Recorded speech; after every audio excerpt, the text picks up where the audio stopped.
A ver, en medicina hay cosas que parecen inamovibles, ¿no? Como reglas escritas en piedra. Y por décadas, una de esas reglas ha sido sobre qué hacer después de un infarto. Pero, ¿qué pasa cuando la ciencia llega y de repente cuestiona algo que dábamos por sentado? Bueno, justo de eso vamos a hablar hoy, de un estudio que podría estar reescribiendo esas reglas. Y aquí está la gran pregunta, el meollo del asunto. ¿De verdad es necesaria una pastilla de por vida después de un infarto? Piénsenlo. Para millones de personas que han pasado por un infarto de miocardio, el tratamiento estándar ha sido tomar betabloqueadores, religiosamente. Pero la ciencia, que nunca se queda quieta, ahora nos hace preguntarnos, oye, ¿esto de verdad aplica para todo el mundo? Ok, para entender por qué esto es tan importante, primero tenemos que echar un vistazo a cómo se han hecho las cosas hasta ahora. Vamos a ver ese manual de reglas antiguo. Por muchísimos años, la cosa ha sido así de clara. Si alguien sufre un infarto, una parte clave de su tratamiento de por vida son los betabloqueadores. Punto.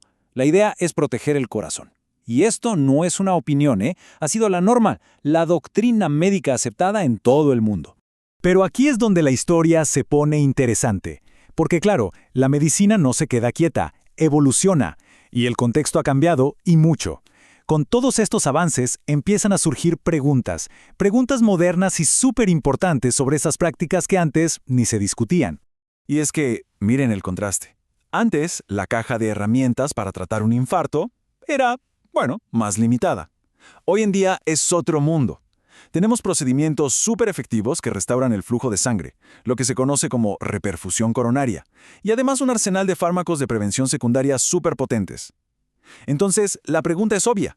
Con todo esto nuevo, ¿siguen aportando lo mismo los betabloqueadores a largo plazo? ¿O quizás su papel ha cambiado? Y claro, las razones para replantear esto son muy humanas, muy centradas en el paciente. Piénsenlo. Menos pastillas significa una vida más simple. Significa también evitar posibles efectos secundarios a largo plazo. Y quizá lo más importante de todo, es un paso hacia una medicina más a la medida, ¿no? Personalizada. Dejar de usar una solución única para todos y empezar a ver qué necesita cada persona. Entonces, ¿cómo se responde a una pregunta de este calibre? Pues con opiniones no alcanza. La ciencia necesita datos, necesita evidencia sólida. Y para eso, se diseñó un ensayo clínico, uno hecho y derecho, para poner a prueba esta vieja regla. Y ese ensayo es el estudio Smart Decision, nada menos que publicado en el New England Journal of Medicine. El objetivo era súper directo, sin rodeos. Vamos a ver si para ciertos pacientes suspender los betabloqueadores es igual de seguro que seguir tomándolos. Ok, ¿y cómo lo hicieron? Pues de una forma muy rigurosa. Tomaron a más de 2.500 pacientes que ya estaban estables, ojo, al menos un año después de su infarto. Se aseguraron de que su corazón funcionara bien con una buena fracción de eyección y sin insuficiencia cardíaca. Luego, muy simple, a la mitad le dijeron que dejara los betabloqueadores y a la otra mitad que siguiera como siempre. Y de ahí a observar qué pasaba durante unos 3 años. Y bueno, después de todo ese tiempo de seguimiento, llegaron los resultados, y la verdad son súper reveladores. Pero, un momento, antes de ver los números, hay que entender un concepto clave, la no inferioridad. Suena técnico, pero es fácil. El estudio no buscaba probar que quitar el medicamento era mejor. No, lo que quería demostrar es que no era peor, o sea, que era una opción igual de segura, que no había un riesgo extra al dejarlo. Y aquí lo tenemos, el dato duro. Esto que vemos es el resultado principal, la suma de eventos cardíacos graves como muerte, otro infarto u hospitalización. Fíjense, en el grupo que dejó el tratamiento, la tasa fue de 7.2%, en el que continuó fue de 9%. La diferencia estadísticamente no es significativa, y esto es lo que prueba la no inferioridad. ¡Boom! De hecho, esta es la conclusión de los propios autores. Tal cual, dicen que para los pacientes que recibieron la terapia más allá del primer año, suspenderla fue no inferior a continuarla. Es una afirmación con mucho peso. Básicamente, valida que para este grupo de gente, dejar el medicamento es una opción segura. Muy bien, ya vimos los datos, pero ahora viene lo más importante. ¿Y esto qué significa en la práctica? O sea, ¿cómo se traduce esta investigación en una guía real para los médicos y sus pacientes?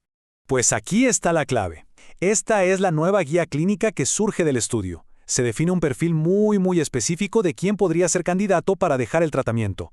Hablamos de personas que, 1. Están estables al menos un año después del infarto. 2. No tienen historial de insuficiencia cardíaca. 3. Su corazón bombea bien, con una fracción de eyección preservada.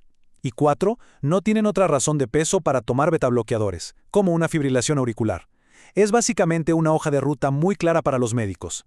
Para resumir, el estudio Smart Decision nos da evidencia científica muy fuerte para pensar en un cambio. Ojo, no se trata de decir fuera los betabloqueadores para todos, para nada. Se trata de ser más inteligentes, de identificar a esos pacientes bien seleccionados que tal vez ya no los necesitan.